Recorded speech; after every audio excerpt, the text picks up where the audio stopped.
So here are some Teams meetings basics.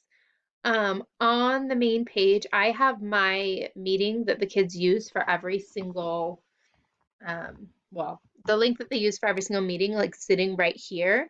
And so it's nice because it just pops up every day for them to click on. I have it set so that when they click on it, they can't just go straight into the meeting. It sends them into the waiting room. And the way that you do that, well, actually, first, in order to schedule a meeting that goes on like this every single day, next to the meet button, you just click this little down arrow and schedule a meeting. And then put in whatever you want to call it.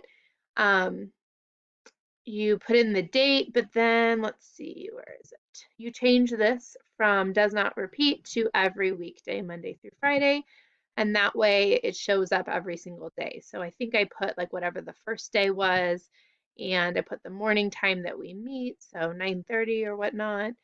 And then it doesn't really matter what times are here, but the kids will see that. So you could put 9:30 to 3:30. And then title it something that's super clear, like morning and afternoon meetings. And then you just send it. When you send it, it's going to post it on the main page, like you saw with my meeting. So discard. All right, so then the kids will see it posted like this, and literally all they have to do is click on it, and then I think they might have to press join, the join button. Um, when you get in, you're going to, let me close out of this. When you get in, you'll be letting everybody enter the meeting. In order to make sure that everybody has to go to the waiting room first, you go to this meeting options button, and you can do this like I do this every single day, multiple times a day. So you just click on it, you go to meeting options, and then I can just change this from like if you have it only me and only me, that way the kids are sent into a waiting room and they can't just enter the meeting. So at the end of every meeting, I change these to only me.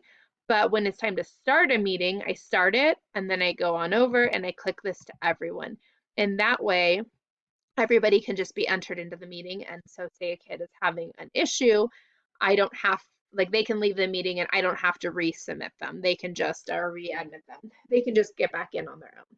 So at the start of every meeting, I change this to everyone, and at the end of every meeting, I change it back to only me. And don't forget to press save. What else? I think most things in the meeting are the same. Let me open it. So the little people button tells you who is in the meeting, so it shows you everybody over on the side. You are like the presenter. You want to be the only presenter. And then everybody else is attendees. Everybody else will show up like right underneath as attendees. As long as you are the only presenter, the kids can't share their screen. They can't try to control your screen, any of that. They can try, but you just press deny. If a child wants to share their screen with you or you need them to share a screen with you, then when they're in the meeting, you just click on those three little dots next to them and then you change them to a presenter. They will come, their name will appear next to yours or right underneath yours. And that way then they'll be able to share their screen. So to share the screen, it's this button, and then they have to select screen one.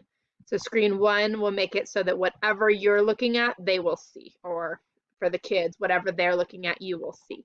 If they choose one of the other ones, then it will only show that one page that is open on your screen. So you always choose screen one if you want them to be able to see whatever you're doing as you navigate through things. What else? So let me click back on this. Other details, the kids all can raise their hand just like they can in Zoom. So they have this little button here to raise their hand. And then it's nice because over on the side, you'll be able to see the raised hands. And the raised hands come up to the top of the list. So that's nice. And if you need to mute all, that always shows up as an option. When everyone's in the meeting, there'll be the option to mute all right here. You can click that. They will be able to unmute themselves unless you click on these three dots and say don't allow attendees to unmute. What else? Yeah, so raised hand, obviously muting, videoing. For in here, so when a bunch of kids are in your meeting, if you want to be able to see everybody, you can't on its own, like you only see 9 kids. So if you click on this and go down to large gallery preview, as long as you have more than 9 people in the meeting, then this will be white and you'll be able to click on it and it'll make it so you can see everybody, just like you could in Zoom. So that's really nice. It's not white right now because there's only one person in this meeting. And what else is there to show you? I feel like that's everything I can think of. I just unshared. Oh, one thing, when you share your screen, if you're sharing like the math video, in order to make the sound work, you have to click this thing first.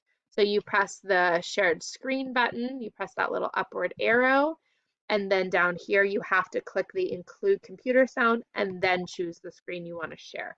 If you forget to do that, which I used to do all the time, it's hard to like make it into habit, then you have to go back and unshare and then reshare again to include the sound. And if you want the kids to participate in like by commenting on the side during a meeting, like you have a question but you don't want everybody to be raising their hand and answering, they can click on this little show conversation and you can have them answer questions over here. So that's kind of cool. They can type in, or sometimes if they're not able to unmute themselves, then they can type in over here and say, I can't unmute or whatever. I've just told my kids, if you have an issue with that, like that you can't unmute, like our friend right here, they need to just hop out of the meeting and hop back in. And as long as you change the settings so that everyone can get right back in, then it won't be an issue. Like they can just pop back in without you having to admit them. Trying to think if there's anything else. You, at the end of your meetings, you do want to end the meeting rather than just leave. That makes it end so that they can't just stay in the meeting. And I feel like that's everything. Let me know if you have other questions. That's everything I can think of. I'm going to end this meeting. And yeah, let me know.